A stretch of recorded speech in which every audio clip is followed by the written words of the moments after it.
हाँ जी, क्ता क्तवतु निष्ठा। क्ता और क्तवतु को निष्ठा कहते हैं। निष्ठा प्रदेश तदाभ्या निष्ठा तना पूर्वश्चादा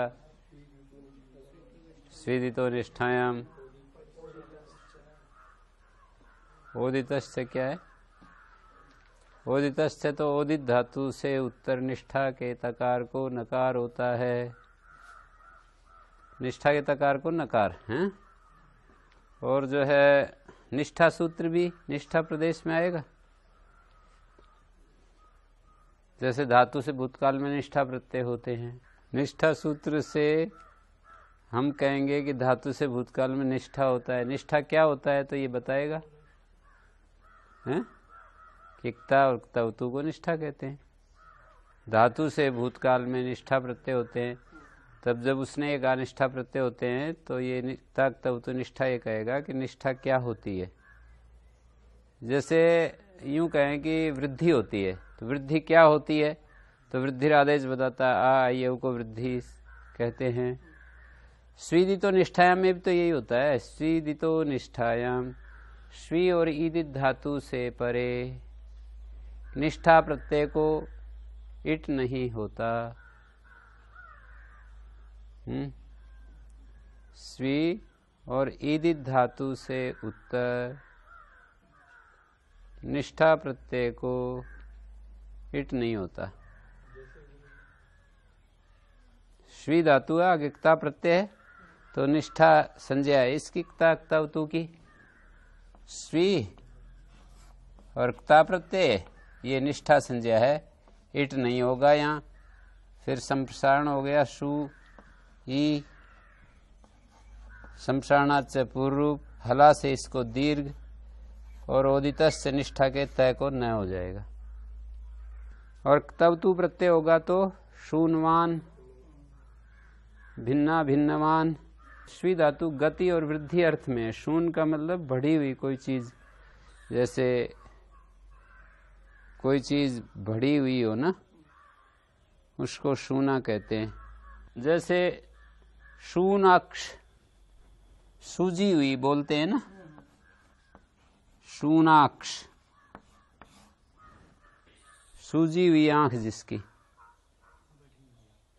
तो कोई अंग सूज जाए तो उसको शूना कहते हैं। शोथ भी होता है, वो भी, उसमें भी स्वी धातु ही है। टुओ स्वी गति वृद्ध्यो हो। स्वी धातु के दो अर्थ हैं, गति और वृद्धि। ये क्या क्या कार्य होते हैं पता है आप लोगों को? जैसे भिन्नवान, यहाँ तय को न और दय को भी न हो जाता है। वत है, वतु, ऊ का इत संज्ञा,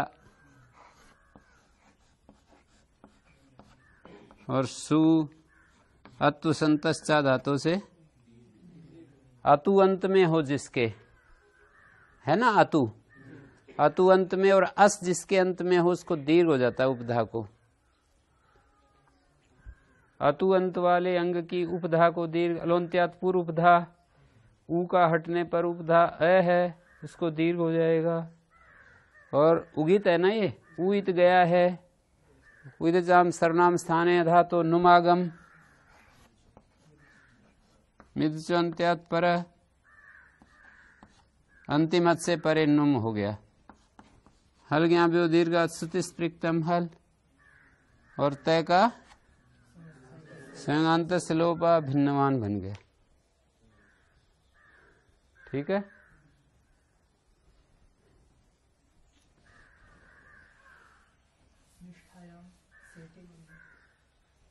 शेट निष्ठा, वो भी निष्ठा प्रदेश होगा।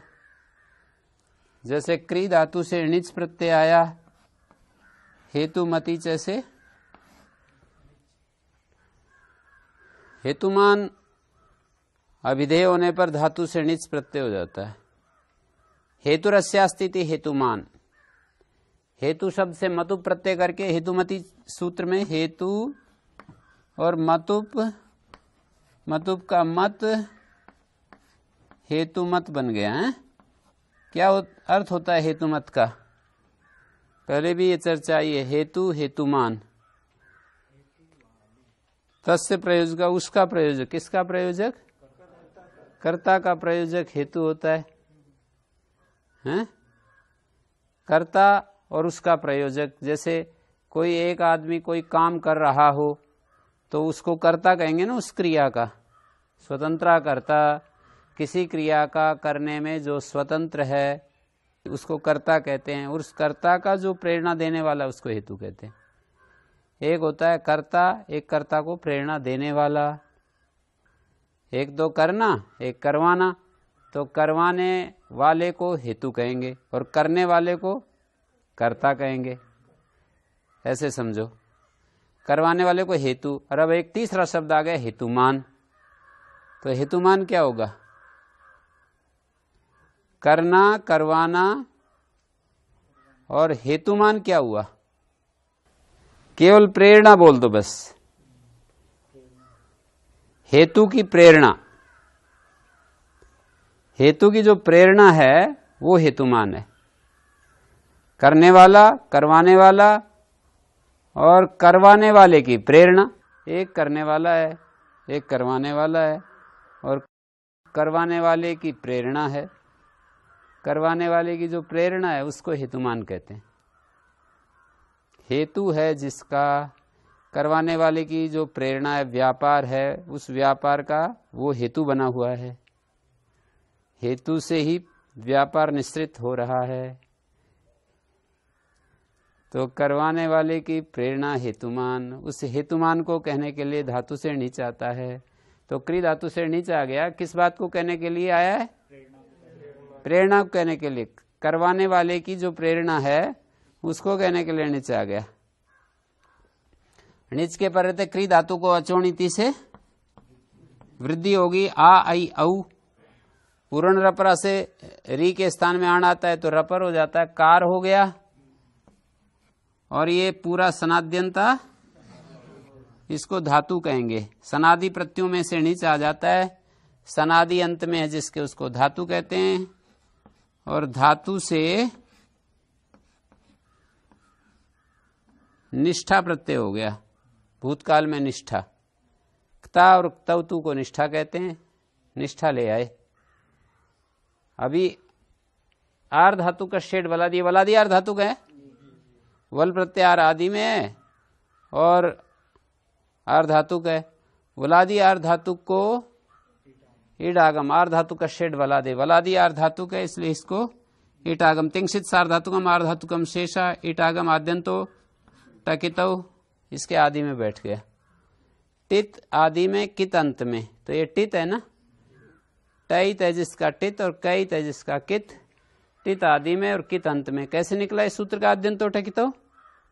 टकितौ का अर्थ यह है कि ट और कैत हैं जिन दो के। टकार टक तश्च कश्च टकौ, टकौ इतौ, टकौ इतौ ययो, उसको आगम कह रहे हैं वैसे। ययो आगमयो हो, तौ टकितौ आद्यंतो भवतः। और ककारित वाला जो आगम है वो क्रम से आदि और अंत में होता है। तो आदि में हो गया। अब ये सेठ निष्ठा है ना, ये निष्ठा है तय और इट सहित है, इसको सेठ निष्ठा कहेंगे। निष्ठायाम सेठी, सेठ निष्ठा हो तो णी का लोप हो जाता है। इससे पहले एक णेर नीति सूत्र था, अनिडादि आर धातुक परे हो तो णी का लोप हो जाता है। तो ये अनिडादि आर धातुक है, क्यों भाई? णेर नीति, अनिडादि आर धातुक परे हो तो णी का लोप हो जाता है। अनिडादि आर धातुक है भाई? तो णेर नीति सूत्र से तो यहाँ णी का लोप हो नहीं सकता था, क्योंकि अनिडादि आर धातुक परे रहते लोप होता है। तो इसलिए एक नया सूत्र बनाया निष्ठायाम सेठी, कि सेठ निष्ठा परे हो तो णी का लोप हो जाता है। तो सेठ निष्ठा के परे ते णी का लोप हो गया तो बन गया कार, बन गया है ईत कारित। सु आकर के अतो हम नपुंसकलिंग में बनाएंगे तो अतो हम अकारांत से उत्तर सु और अम के स्थान में अम हो जाता है। और अमी पूर्वा कारितम बन गया।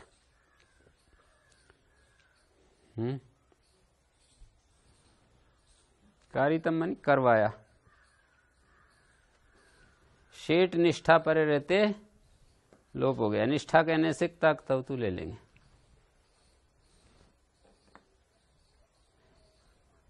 विधि प्रदेश कहने से यहां निष्ठा एवं सेठी का निष्ठा पद हमें बता रहा है। यहां पर ये जो संज्ञा की गई है इसका उपयोग निष्ठा एवं सेठी सूत्र में निष्ठा पद का अर्थ खोलने में उपयुक्त होगा। विधि प्रदेश वही है ना जहां पर हमने ये संज्ञा रखी है, इसका काम, इस संज्ञा का काम कहां कहां हमारे कार्य को सिद्ध करेगा। ये जो नाम हमने रखा है, जैसे वृद्धिरादेश नाम रख दिया, आ आई औ को वृद्धि कहते हैं। ये जो आ आई औ का वृद्धि नाम रखा है ये कहां कहां हमारे कार्यों को सिद्ध करेगा, कहां हमारे काम में आएगा। तो कहेंगे वृद्धि, सिचि वृद्धि परस्मै पदेषु में आएगा। अचोणिति ब्रजेर वृद्धि तद्धिते सुचामादे किति च, बहुत सारे सूत्र सिचि वृद्धि परस्मै पदेषु सब जगह आएगा ना। तो ऐसे ही वृद्धि यस्या चामादिस्तद वृद्धम, ये भी विधि प्रदेश है या नहीं?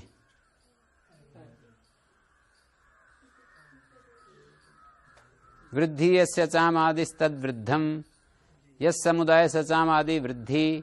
फिर ये वृद्धि क्या होती है, तभी तो वृद्धिरादेश कहेगा। आ आई औ को वृद्धि कहते हैं। और इधर जैसे निष्ठा प्रदेश कहेंगे तो निष्ठा सूत्र बन सकता है निष्ठा प्रदेश, क्योंकि वहां बताएगा तक तव तू जाकर के तक तव तू को निष्ठा कहते हैं। नहीं तो ये सूत्र सहयोग ना करे तो निष्ठा अपने आप में अपूर्ण रहता है ना। अब हाँ, फिर तो भिद धातु से आगे या किसी भी धातु से आगे, क्री धातु के आगे निष्ठा शब्द आकर बैठेगा। यदि निष्ठा का अर्थ तक तव तू ना लिया जाए तो क्या आकर के बैठेगा? निष्ठा ये शब्द ही बैठेगा। हैं? प्रत्यय जो है कोई जरूरी नहीं, छोटा छोटा ही होते हैं, बड़े बड़े भी हो जाते हैं। तो फिर यही अर्थ करेंगे कि निष्ठा प्रत्यय होता है। यदि ये सूत्र न होता अपने पास तक तव तू निष्ठा, तो फिर धातु से भूतकाल में निष्ठा प्रत्यय होता है, ये अर्थ होता है। जैसे कल्प प्रत्यय होता है, देशीयर प्रत्यय होता है, तैलच प्रत्यय होता है। जैसे इंगुद तैलम, इंगुद शब्द से तैल प्रत्यय हो जाता है। इंगुद के तैल को इंगुद तैलम कहते हैं। इंगुद एक इंडोली होता है। इंगुद कोई मतलब वृक्ष की का फल होता है और उसका तैल इंगुद तैलम। सरसप तैलम, जैसे सरसप सरसों होती है उसके साथ तैलच प्रत्यय जोड़ दिया तो सरसप तैलम बन गया। तो जैसे तैलच प्रत्यय है, देशीयर प्रत्यय है, कल्प प्रत्यय है, बहुत सारे प्रत्यय हैं, सैकड़ों हजारों प्रत्यय है ना। देख लिए आप लोगों ने, गिन लिए तद्धित प्रत्यय कितने होते हैं। उणादि कोश में, उणादि बोलम उणादि कोश है ना पुस्तक, उसमें लगभग 300 प्रत्यय। तो इस तरह से फिर तद्धित प्रत्यय हैं, कितने हैं उनको आप गिन सकते हो। तो ये जो है निष्ठा है, निष्ठा तो रूढ़ी संजय कही जाएगी।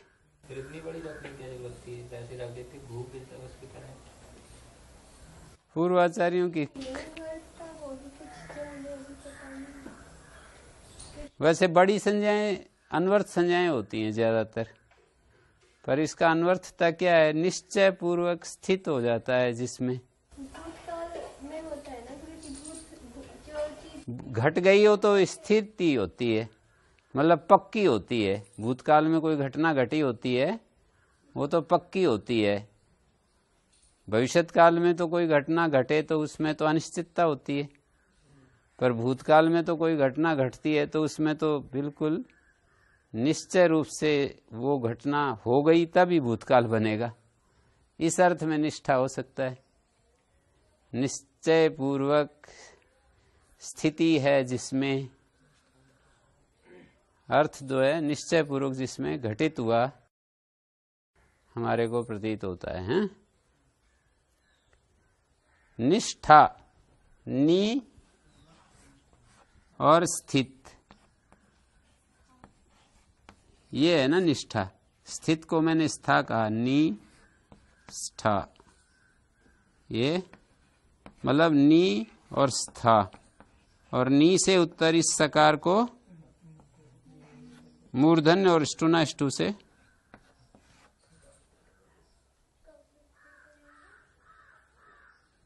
ये मूर्धन्य किससे होगा? स को उपसर्गा सुनोति सुवतिष्यति स्तौति स्तोवति स्था, स्था से न सेद संज सुंजाम। क्यों? यहाँ एक मैं प्रश्न पूछता हूं, कोई उत्तर देंगे? कोई भी उत्तर दीजिए आप लोग, कोई भी उत्तर दो कि नी से उत्तर उपसर्गात सुनोति सूत्र क्यों बनाना पड़ा? इण और कवर्ग से उत्तर सकार को आदेश सकार या प्रत्यय का सकार को मूर्धन्य होता है, तो आदेश सकार है ना ये। स्ठागति निवृत्तो, स्ठा जो है धात्वादेश सा स्था बनता है, तो ये आदेश सकार है ना। धातु का आदेश सकार नहीं मानते हो? धात्वादेश से जो धातु के आदि मूर्धन्य श को स होता है ना, मूर्धन्य श को जो स होता है ये आदेश सकार है, तो इसको इण को आदेश प्रत्ययो, आदेश प्रत्ययो मूर्धन्य होता है, तो उसी से हो जाता है। फिर ये उपसर्गात सुनोति सुतिष्यति, ये क्यों बनाना पड़ा? यहाँ पर एक अलग सूत्र है जो कि मना करता है, 7 पदाद्यो एक सूत्र है आगे, वो ये कहता है इण और कवर्ग से उत्तर पदादि सकार को मूर्धन्य नहीं होता है। पद के आदि में सकार को मूर्धन्य नहीं होता, 7 के सकार को और पदादि सकार को मूर्धन्य नहीं होता। अग्नि 7, जैसे अग्नि में भी तो ये है इण, 7 को मूर्धन्य सकार नहीं होगा, अग्नि 7 ऐसा बनेगा। ठीक है, तो 7 पदाद्यो मना कर रहा था, पदादि सकार को मूर्धन्य नहीं होता, पदादि सकार होने के कारण नहीं प्राप्त हो रहा। तब ये जो है उपसर्गा सुनोति सुतिष्यति सूत्र बना दिया। हाँ? 7 और पदादि सकार को मूर्धन्य नहीं होता, ये कह रहा था। इण को आदेश प्रत्यय तो मूर्धन्य करवा रहा था, 7 पदाद्यों ने मना कर दिया, फिर इसने विधान कर दिया उपसर्ग से उत्तर तो हो जाएगा। प्रत्यय होता है 7, विभाषा साती कार्स्ने, विभाषा साती कार्स्ने और पदादि सकार को मूर्धन्य होता है, पदादि सकार को मूर्धन्य नहीं होता है। गुरुजी निष्ठायाम अन्य दर्थ तो भी हो सकते हैं, विधि प्रदेश बिल्कुल होगा। निष्ठायाम अन्यदर्थे, निष्ठायाम अन्यदर्थे, ण्यदर्थ से भिन्न। ण्यत प्रत्यय का क्या अर्थ है पूछे तो? इससे पहले क्या सूत्र है? क्षी धातु को अन्यदर्थ, ण्यदर्थ से भिन्न अर्थ में निष्ठा हो तो दीर्घ हो जाता है क्षी धातु को। अब पूछे ण्यदर्थ क्या होता है? कौन सा है ण्यत प्रत्यय बताओ? री अलोर ण्यत नहीं आता, कृत्य प्रत्ययों में से एक है। तो ण्यत प्रत्यय का जो अर्थ है वो ण्यदर्थ, और ण्यदर्थ से भिन्न जो अर्थ है वो अन्यदर्थ है। कृत्य प्रत्यय का जो अर्थ है वो कहाँ कहाँ बताया गया है उसको याद करना पड़ेगा। कौन सा सूत्र है ण्यदर्थ बताने वाला? तयोरेव कृत्यकता खलर्था।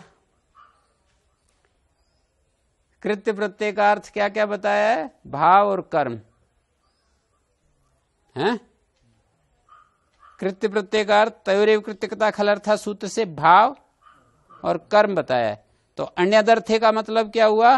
भाव और कर्म अर्थ से अन्यत्र जब निष्ठा हो तो क्षी धातु को दीर्घ हो जाता है, हैं? सूत्रार्थ स्पष्ट हुआ? एक तो होता है ण्यदर्थ, एक अन्यदर्थ। ण्यदर्थ क्या हुआ? भाव और कर्म।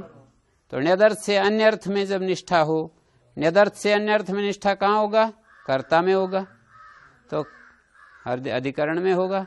तो कर्ता में मतलब कर्ता 4 जगह आता है ना, निष्ठा 4 जगह आता है, भाव में, कर्म में, कर्ता में और अधिकरण में। तो ण्यदर्थ से भिन्न जो अर्थ होगा कर्ता या अधिकरण होगा। तो इसमें यदि क्षी धातु से निष्ठा आ जाए तो दीर्घ हो जाता है। क्षी धातु अकर्मक है या सकर्मक है? क्षीण होता है या क्षीण करता है?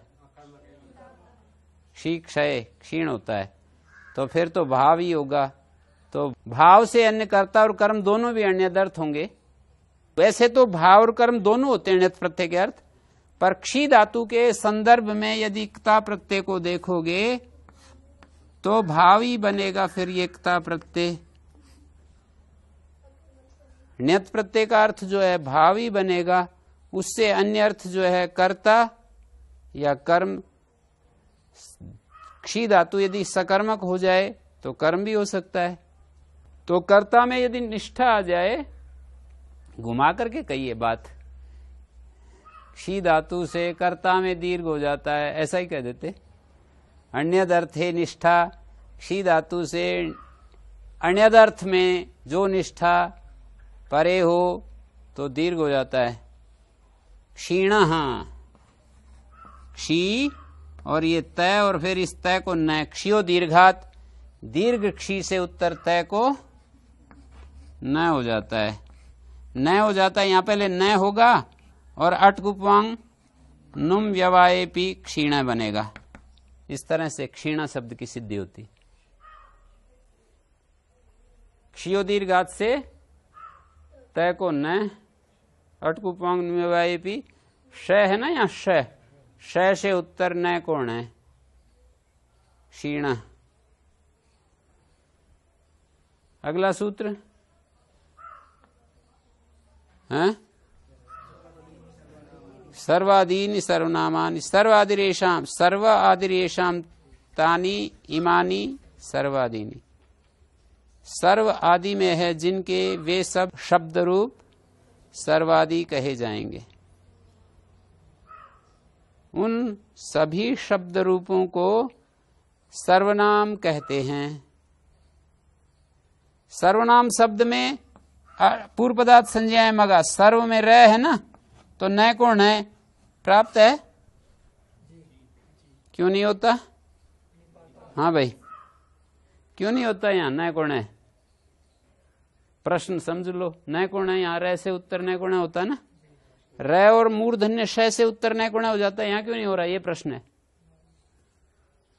पाणिनि महाराज ने सर्वनाम शब्द को इस सूत्र में पढ़ा है, इसलिए नहीं होता। सर्वादीनी सर्वनामानी, ये जो सूत्र में उन्होंने अपने कंठ से सर्वनाम शब्द बोला, इसी उच्चारण सामर्थ्य से, वचन सामर्थ्य से या उनके इस प्रयोग सामर्थ्य से नहीं होता। पाणिनि महाराज भी तो जानते थे कि न कोण होना चाहिए, फिर भी नहीं कर रहे हैं। यहाँ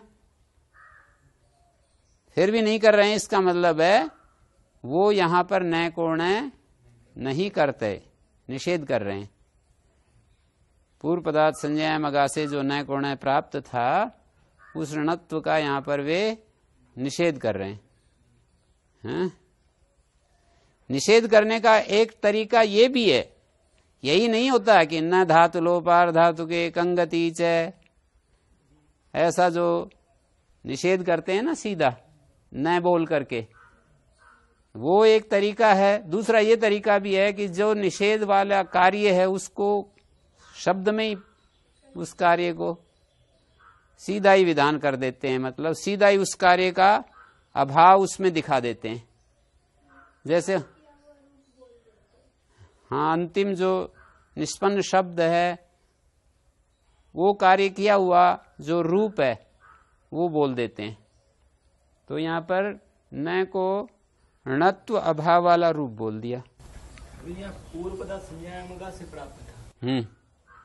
पूर्व पद में स्थित, क्योंकि उसमें समान पद एक रखा है ना।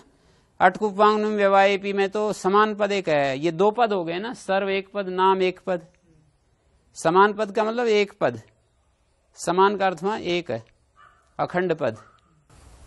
ये वो सर्व शब्द का षष्ठी बहुवचन वाला नहीं है। नहीं, ये वैसे नाम थोड़ी है, ये नाम तो वो मैं हलंत होता है।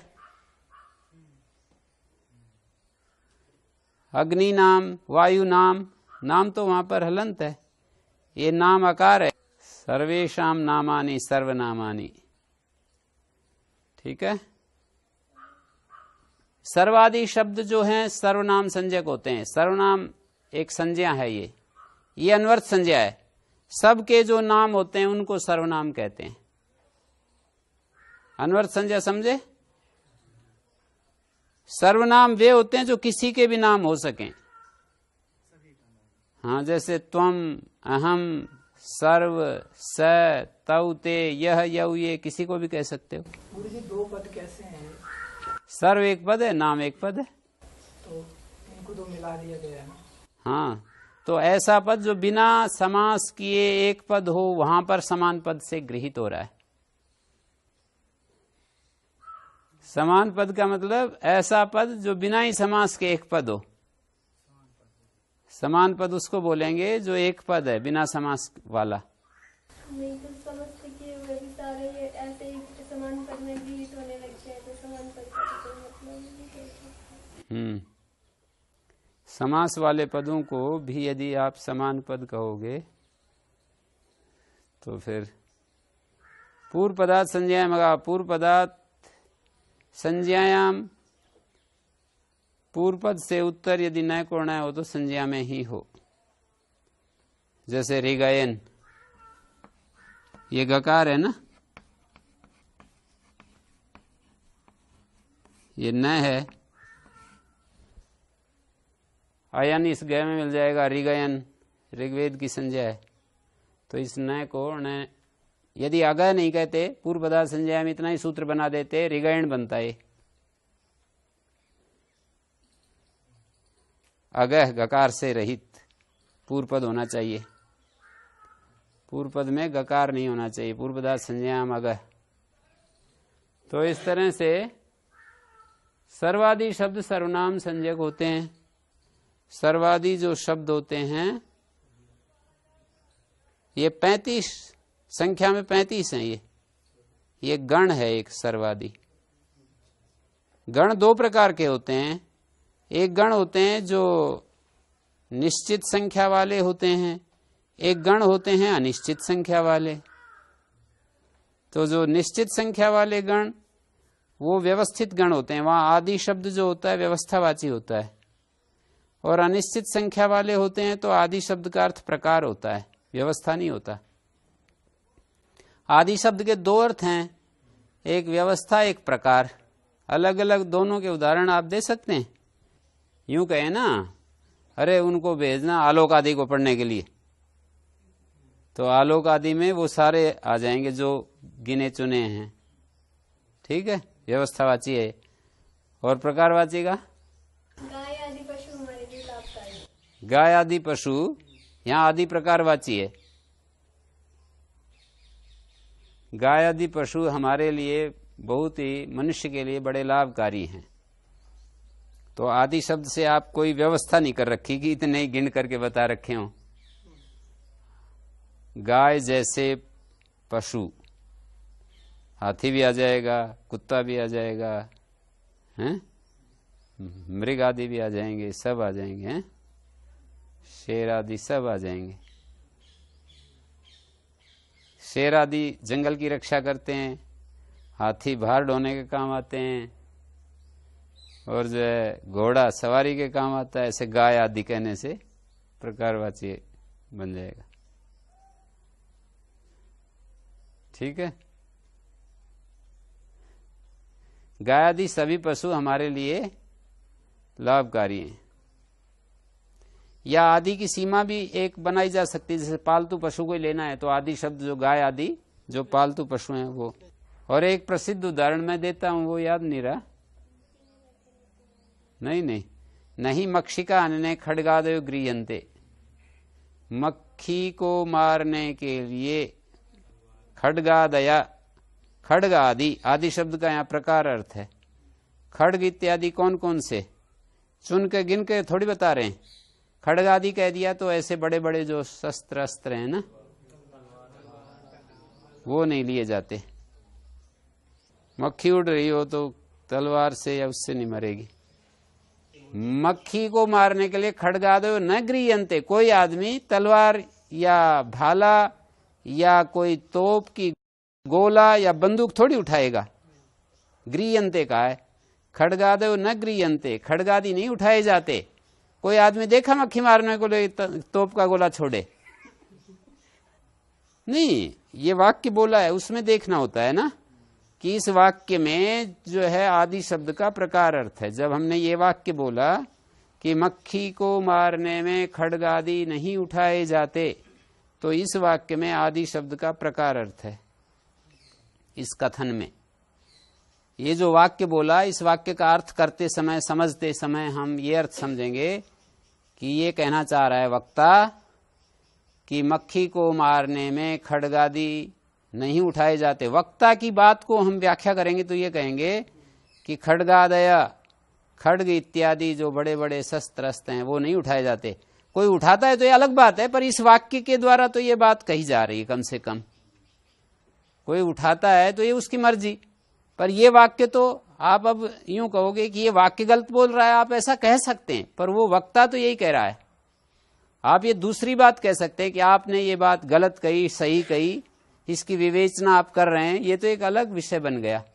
पर वक्ता ने इस बात को कह दिया और कोई अभिप्राय लेकर कह दिया, तो उसके अभिप्राय में ये बात हम समझेंगे कि ये कहना चाह रहा है कि खड्ग आदि उठाए नहीं जाते। अब मैंने इसकी व्याख्या कर दी। अब संस्कृत बिना पढ़े लिखे हमको इस तरह से, हम एक वाक्य को, जो संस्कृत विद्या नहीं पढ़ते ना, बस एक ही वाक्य को लेकर के बस बैठ जाते हैं कि आपने ऐसे कैसे कह दिया। अभी मैंने तो आपको समझा दिया जैसे कि भाई वक्ता कुछ बात को अपने मन में लेकर के कुछ कहना चाहता है, बस इतना ही तात्पर्य है। यहाँ पर हमें आगे विवेचना में नहीं जाना होता कि वो गलत कह रहा है, सही कह रहा है। ये तो एक अलग विषय हो गया कि वो ठीक कह रहा है, गलत कह रहा है। समझ गए? तो यहाँ आदि शब्द का अर्थ प्रकार अर्थ होता है। तो दो तरह के गण होते हैं। गण पाठ में जो गण है ना, वो दो तरह के हैं। एक व्यवस्थित गण है, ज्यादातर व्यवस्थित गण है। कहीं कहीं प्रकारवाची भी आदि शब्द होगा, उसको आकृति गण बोलते हैं। उस गण का नाम क्या है? आकृति गण। विशेषण डालने से किसका ग्रहण होगा, किसका त्याग होगा? जो अनिश्चित संख्या वाले शब्द लिए जाते हैं, जैसे तुजादि नाम दीर्घ अभ्यास, यहाँ तुजादि गण है ना, ये आकृति गण है। वहां गिन करके नहीं बताया कि तुजादि ये शब्द हैं, गिन करके काउंट करके नहीं बताया कि ये तुजादि हैं। तुजादि शब्दों के अभ्यास को दीर्घ हो जाता है, ये कह दिया। तो आदि शब्द से क्या लोगे? जहां जहां वेद में अभ्यास को दीर्घ दिखाई देता है पर विधान नहीं किया, वे सारे शब्द तुजादि कहे जाएंगे। अभ्यास क्या होता है? दुर्वचन करने पर पूर्व भाग को अभ्यास कहते हैं। तो वेद में कहीं अभ्यास को दीर्घ दिखाई देता है, जैसे सैदाधार पृथ्वी द्यामुतेमाम, तू तुजान, मां महान, कुछ तो मैंने बता ही दिया आपको। अब हैं? अब जैसे तू तुजाना में तुज धातु अभ्यास में तुज था ना, दीर्घ हो गया। दाधार में दधार बनता था, दाधार हो गया। मम हान बनना था, माम हान बन गया।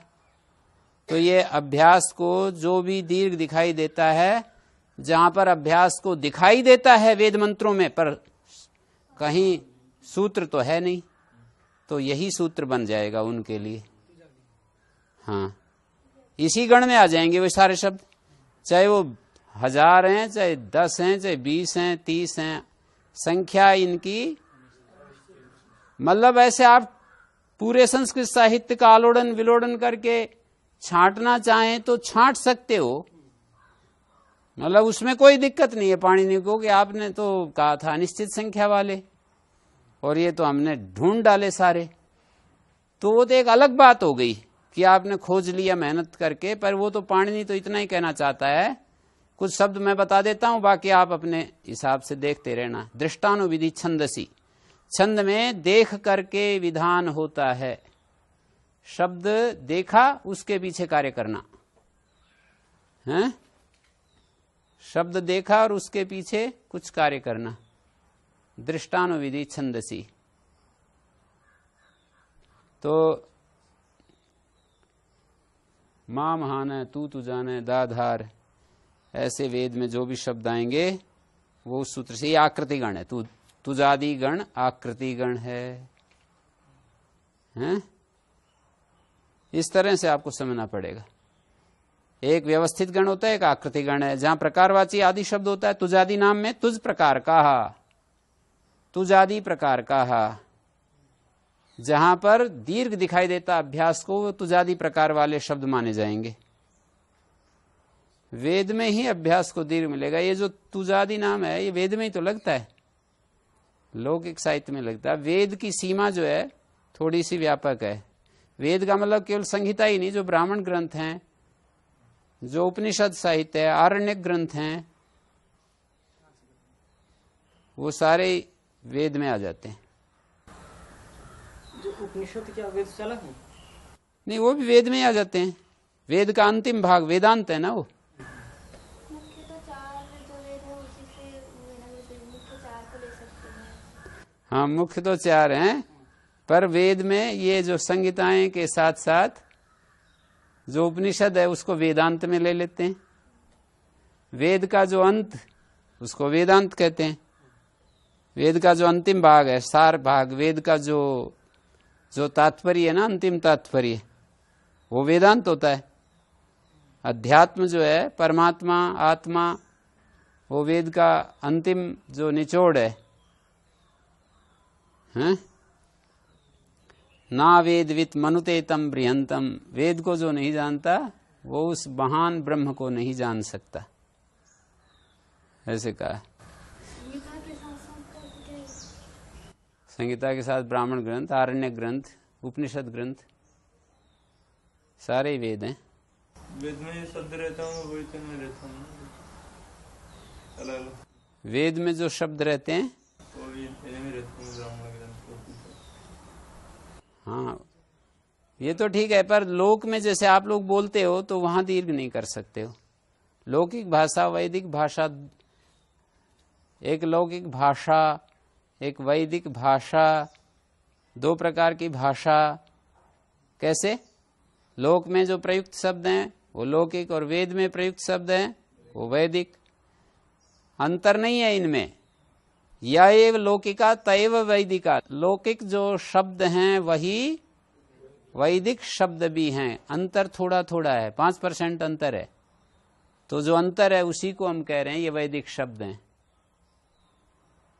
जैसे अग्नि लोक में बोली जाती है, अग्नि, अग्निमीळे पुरोहितम, वेद में भी बोली जाती है। पुरोहित ये लोक में बोला जाता है, वहां भी बोला जाता है। इस तरह से कह रहा हूं, कुछ कुछ अंतर है, थोड़ा थोड़ा अंतर है। सर्वनाम जो संज्ञा है सर्वादि शब्दों की, 35 शब्द हैं ये। और सर्वादि गण के अंतर्गण भी होते हैं, एक गण में दूसरा गण भी डाल देते हैं, उसको अंतर्गण बोलते हैं।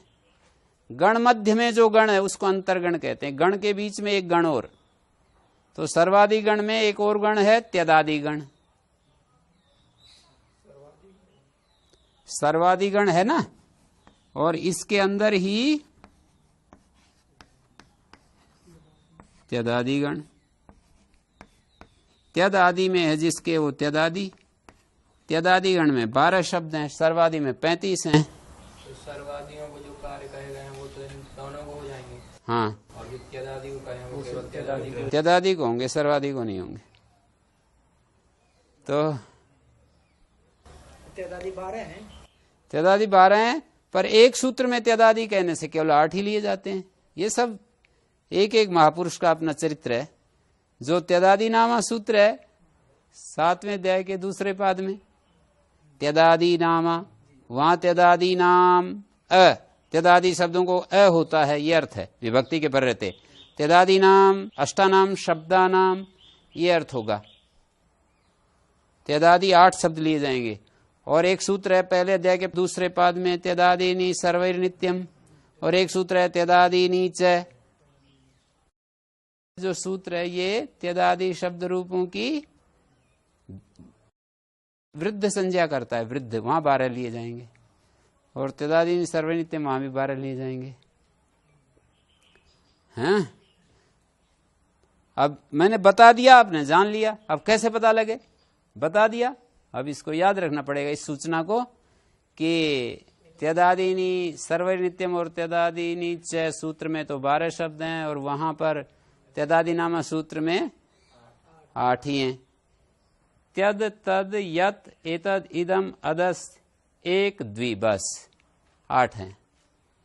और 4 और हैं, युष्मद अस्मद भवतु किम, ये 12 हो गए। त्यद तद यद एतद इदम अदस एक द्वि, कितने हो गए? 8 हो गए। युष्मद अस्मद भवतु किम, ये 4 और जुड़ गए। तो त्यदादि नामा में द्विपर्यंता तदादया ऐसा कहा है। ये 2 द्विपर्यंता माने द्वि शब्द तक त्यदादि शब्द हैं। त्यदादि शब्द द्विपर्यंत हैं। तो अब देखिए, ये जो सर्वादि गण के कार्य हैं, सर्वादि शब्द यदि उपसर्जन हैं और संज्ञा रूप हैं तो उनकी संज्ञा नहीं होती है। सर्वादीनि सर्वनामानि जो सूत्र है, यदि सर्वादि शब्द यदि उपसर्जन हो और संज्ञा रूप है, संज्ञोपसर्जनी भूतानाम प्रतिषेध, संज्ञोपसर्जनी भूतानाम प्रतिषेध, ठीक है। किसका प्रतिषेध? सर्वनाम संज्ञा का। संज्ञा भूत और उपसर्जनी भूत सर्वादि शब्दों की सर्वनाम संज्ञा नहीं होती। संज्ञा जैसे सर्वनाम रख दिया एक व्यक्ति का, सर्वदत्त को क्या कह देते हैं? सर्व कह देते हैं, मान लीजिए। और मैं यूं कहूं कि भाई उसको सर्व को दे देना, जैसे कह नहीं देते भीमसेन को भीम कह देते हैं, अरे भीम को भी ये फल दे देना कह देते हैं ना। सर्वदत्त को हमने शॉर्ट में बोल दिया सर्व, कि सर्व को दे देना। तो आप क्या बोलोगे? सर्वस्मयी देही या सर्वाय देही? सर्वनाम संज्ञा का कार्य क्या है? सर्वनामना स्मयी। सर्वनाम संज्ञा का कार्य क्या है? सर्वनाम से उत्तर ज्ञ को स्मयी आदेश हो जाता है, सर्वस्मयी। ज्ञ के स्थान में स्मयी। सर्वस्मयी देही ये तब होगा जब इसकी सर्वनाम संज्ञा होगी। जब सर्वनाम संज्ञा नहीं होगी तो गेर या, ज्ञ के स्थान में यह होगा, सुपीछे दीर्घ होगा, सुपीछे से सर्व को दीर्घ होगा, सर्वाय देही। तो संज्ञा और उपसर्जनी भूत कैसे? जैसे अतिसर्व, जैसे सर्वम अतिक्रांता, अतिसर्व। अतिसर्व शब्द का क्या अर्थ है? सब का अतिक्रमण करने वाला कोई व्यक्ति। यहां पर सर्व गौण हो गया, अति प्रधान हो गया ना। अतिसर्व का मतलब सब का अतिक्रमण करने वाला। तो यहां अति अर्थ की प्रधानता है, सर्व अर्थ की गौणता हो गई। तो ये उपसर्जन हो गया सर्व का अर्थ। तो यहां पर इसकी सर्वनाम संज्ञा नहीं होगी। अति सर्वाय देही ऐसे ही बोलेंगे। अति सर्वाय बनेगा, अति सर्वस्वी नहीं बोलेंगे, हैं? तो ये सारी सर्वनाम संज्ञा से संबंधित कौन कौन से विधि प्रदेश क्या क्या बनेंगे? एक तो सर्वनामना स्मयी, एक सर्वनामना स्यात् ढ्रस्वश्च, एक आमी सर्वनामना सुट, अव्यय सर्वनामना मकस प्राक्टे, आसर्वनामना। और कुछ ऐसे शब्द भी हैं जो एक एक शब्द का उच्चारण करके कार्य कहे हैं। जैसे ये तो सर्वनाम शब्द को बोल करके कार्य कहे हैं। जैसे कहीं कहीं कहा है युष्मद अस्मद्भ्याम घसोस